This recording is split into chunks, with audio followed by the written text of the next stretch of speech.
প্রিয় শিক্ষার্থী, কথা বলবো ছোট্ট একটি টপিক নিয়ে। এই টপিকটি জানার মাধ্যম দিয়ে তোমরা ইংলিশে শত শত বাক্য তৈরি করতে সক্ষম হবে। ওকে, হ্যাভ টু, হ্যাজ টু।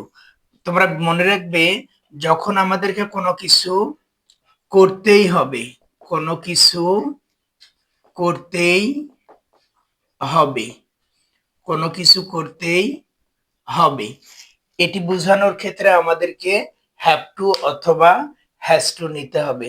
যখন জোর দিয়ে কোনো কিছু বোঝাবে, কম্পালসারি বোঝাবে, যেটি করতেই হবে, এটি বোঝানোর ক্ষেত্রে আমরা হ্যাভ টু অথবা হ্যাজ টু নেব। যেমন আমাকে ভালো রেজাল্ট করতেই হবে, তাহলে কি হবে? I have to make good result. I have to make good result. আমাদেরকে সমাজের রীতিনীতি মেনে চলতেই হবে, এটি বোঝানোর ক্ষেত্রে আমরা নেব we have to follow or obey, we have to follow or obey social norms. ওকে, প্রিয় শিক্ষার্থী, তোমরা মনে রাখবে থার্ড পারসন সিঙ্গুলার নাম্বারের ক্ষেত্রে আমাদেরকে হ্যাজ টু নিতে হবে। তাকে প্রতিদিন স্কুলে যেতেই হবে, এটির ক্ষেত্রে আমরা নেব he has to go to school every day. Okay, প্রিয় শিক্ষার্থী, আবারও আমি বলছি, আমাদেরকে যখন কোনো কিছু করতেই হবে, এটি বোঝানোর ক্ষেত্রে আমরা অবশ্যই কি নেব? হ্যাভ টু অথবা হ্যাজ টু নেব। ওকে, পরেরটি হ্যাড টু। এটি দ্বারা অতীত নির্দেশক কোনো কাজ বোঝাবে যেটি আমাদেরকে করতেই হয়েছিল। অতীতে কোনো কাজ করতেই হয়েছিল বোঝাতে আমরা হ্যাড টু ব্যবহার করব। ওকে, আমরা যদি কিছুদিন আগের একটি ঘটনা মনে করি, যে কোভিড-19 এর কথা, তাহলে অনায়াসে আমরা বুঝতে পারবো। Okay, we had to suffer a lot during COVID-19.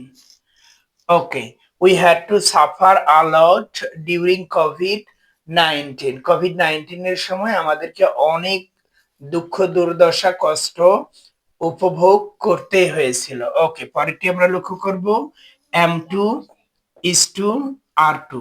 এটি দ্বারা মূলত কোনো কিছু করতেই হয় বোঝায়। প্রিয় শিক্ষার্থী, আবারও আমি বলছি, হ্যাভ টু হ্যাজ টু দ্বারা করতেই হবে বোঝাবে, হ্যাড টু দ্বারা করতেই হয়েছিল বোঝাবে, এবং M two, is two, R two দ্বারা কোনো কিছু করতেই হয় বোঝাবে, অর্থাৎ হবে, হয়েছিল এবং হয়। ওকে, কোনো কিছু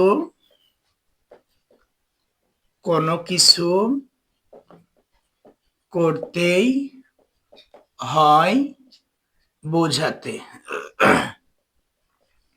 কোনো কিছু করতেই হয় বোঝাতে আমরা মূলত কোনো কিছু করতেই হয় বোঝাতে আমরা মূলত M two, is two, R two ব্যবহার করব। ওকে, আমাকে প্রতিদিন স্কুলে যেতেই হয়, তাহলে এটি হবে I am to go to school every day. Okay, পরেরটি যদি আমরা লক্ষ্য করি, তাকে প্রতিদিন ওষুধ খেতেই হয়, তাহলে কি হবে? He is to take medicine, he is to take medicine every day. Okay, পরেরটি যদি আমরা লক্ষ্য করি, আর টু, আমাদেরকে প্রতিদিন পানি পান করতেই হয়। আমরা জানি water is called life, The another name of water is life. We cannot live on the earth without water. For this reason, the another name of water is life. তাহলে এটি যদি আমরা নেই, আমাদেরকে প্রতিদিন পানি পান করতেই হয়, তাহলে এটি হবে we are to drink water every day. Okay dear learners, এই ছোট্ট একটি সূত্র তোমরা মনে রাখার মাধ্যম দিয়ে তোমাদের ইংলিশের ফ্লুয়েন্সিটা অনেক আপডেট করতে পারো। Stay everyone hale and hearty. আল্লাহ হাফিজ।